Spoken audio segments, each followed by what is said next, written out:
I remember my first car accident like it was yesterday. It was much too dark and I have terrible night vision. The rain didn't help either. I was on my way to pick up my little brother from school after a track meet. I had trouble staying awake and began nodding off.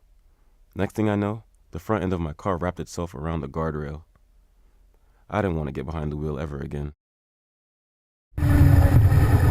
Okay. I changed my mind, but I did have to start small. I found driving go-karts to be exhilarating, and even found a like-minded enthusiast. I drive a lot in the Bronx, and Bronx driving is pretty serious. I mean, people are wanting to get somewhere fast. The whole city of New York, everybody wants to get where they're going fast. But in the Bronx, they're willing to get a little more like, I don't know what the word is, creative about how they go fast. There's a fire commissioner, was in my last race, and the whole last 2 laps, it was me and him, and I was like, little scooting along him, but he was like not letting me by. And then on the last turn over there, I got in on him, and he had a choice to make. He could either challenge me and possibly crash, or let me go. Getting back into driving wasn't easy, but I did realize I wasn't the only one who felt uncomfortable behind the wheel. I like driving because I don't get to drive as often as I would like to. I don't need to drive around here. I can take the train or, do things like locally. Me, when I first started driving, I'm not even that experienced as a driver. When I'm driving, I'm already, doing the things that I need to. I'm coaching myself while I'm driving. I'm like, okay, I know what I'm doing. Just relax. Just do what you got to do. You know how to drive. Just take a couple breaths, and then I get relaxed. But then when I see people doing things when they're real comfortable, experienced drivers do some craziness. Like it'll be a yellow light, and they just accelerate into the wildest turns. And I'm just over there like, come on, I'm not ready for that. Like, just relax while I'm on the road. I wish they would know that I'm on the road. Like, hello, just calm down. When talking about cars, it's automatic to associate them with males. I've come to find, however, that there are women who are just as passionate. So my name is Anna, and I drive a 2009 Mini Cooper Hardtop S. My first experience was when I was 13 and I crashed my parents' car, and for a while I was a little bit traumatized, and I'm a control freak. So driving is really fun for me because I get to control the wheel, and it's a rush because you have to act before you can actually think. So my parents are really passionate about cars, so I think that's where I get it from. First of all, I think they're expensive, so our generation is really thinking about cars in a different way now. I think a lot of girls especially are nervous about getting behind the wheel because there's so many accidents. I know my best friends, most of them are girls, are nervous about driving, so. When I drive in 4-inch heels, it's perfectly fine. That's a lie if you can't. I've always wanted to test drive older and exotic cars. Even though I haven't had the chance yet, being around them was definitely a step in the right direction. My name is John Harper. Some of you may know me better as JBH on Jalopnik. And we're at the Classic Car Club right now.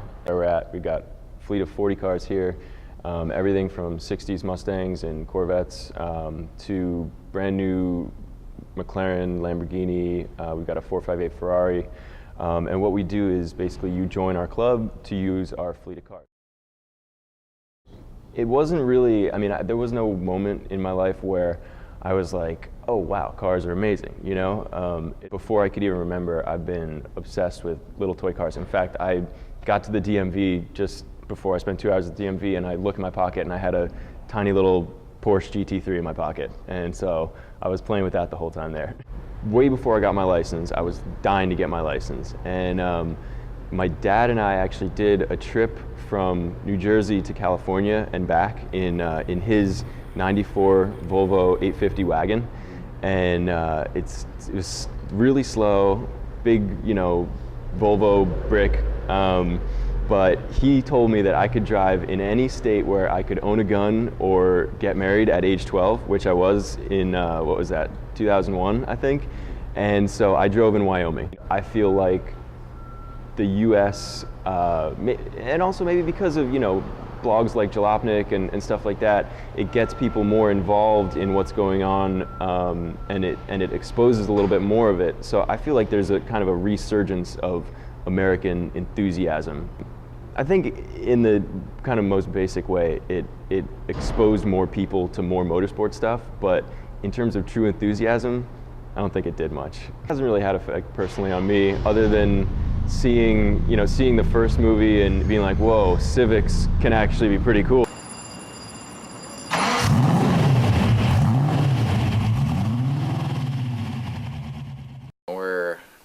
fixing the flat of the car, of Keen's car. Well, first we had to jack up the car, so we got Baja's jack from his house, and we're about to jack up the car, and Akeem and Kavan were holding the jack, so we're like, here, jack up the car. Now, the flat tire is on the passenger side in the back, so the back right side tire. Now, a normal person would jack up the right side where the flat tire is, or that's where they're jack it up. Now, Akeem and Kavan, they took the jack onto the left side of the car and started jacking up the left side to fix the right tire. So that makes no sense. I did put the jack on the wrong side. It was a rough night. It was a rough night and a long day. I really wish I could explain it, but I can't. I've long since matured since that incident and found myself fascinated with the more underappreciated aspects of cars, such as manual shifting. My name is Mustafa Lawrence. I love cars. I've only been driving a manual car for a couple months. It made me more aware because, well, actually, I love cars and I love fast cars. But I learned a lot of things from Fast and Furious or whatever. I learned that there's fast driving and then there's smart driving. Our generation, you have those kids who love cars. You have those kids who are like me. They're obsessed with inside and outside a car. They put they all into a car or whatever. Like, they work a part-time job just for their car. Like, those are kids. They're kids like that. I'm like that. So. With cars, you have to customize. It's all between you and the car you build. It's a bond. It's a commitment. Sounds like a marriage. Yeah, but with cars, when you trade up, they don't take half your shit. The future of cars is leaning towards a society that seeks efficiency in its infrastructure. That means the enthusiast population is only a small piece of a grander picture. Self-driving cars are most certainly on the way.